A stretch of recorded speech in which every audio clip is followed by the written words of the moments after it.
Bonjour à tous, nous poursuivons avec la 9e Mishnah du 6e Pérec de Masechet Nida.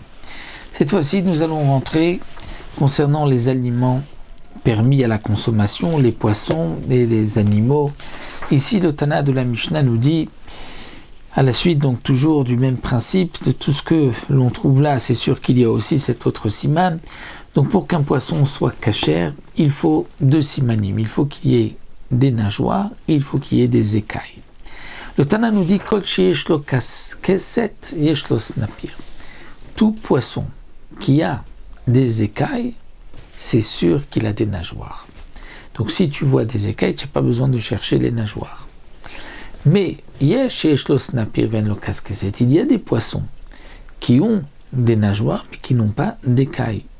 Donc le Tana vient nous dire ici, si tu trouves des écailles, tu n'as même pas besoin de chercher s'il y a des nageoires. Mais si tu trouves des nageoires, ce n'est pas sûr qu'il y a des écailles.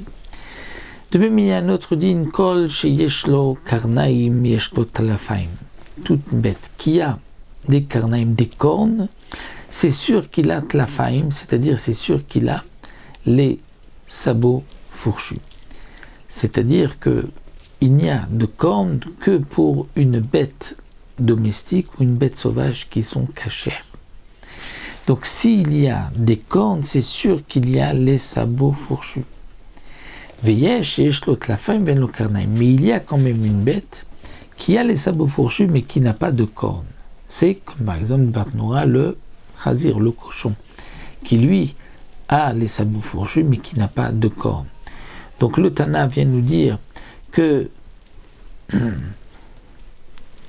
lorsque tu vois des cornes, tu peux être sûr qu'il y a aussi les sabots fourchus. Mais les sabots fourchus, attention, ce n'est pas un siman suffisant, puisque voici le cochon qui ne rumine pas, et qui donc, même s'il a des sabots fourchus, ne se sera pas kasher, bien sûr, pas parce qu'il n'a pas de cornes, mais parce qu'il ne rumine pas, comme dit le Tosfot Yom Tov, puisqu'il n'y a pas vraiment de nafkamina, puisque de toutes les manières, même si il n'a pas de cornes, mais il ne rumine pas. Donc le Tana a juste voulu, dans le même esprit, nous dire que tout celui qui a des cornes a aussi des sabots fourchus, mais parfois il y a quelqu'un qui a des sabots fourchus et qui n'a pas de cornes. Donc voici pour cette 9e Mishnah, une petite Mishnah aussi.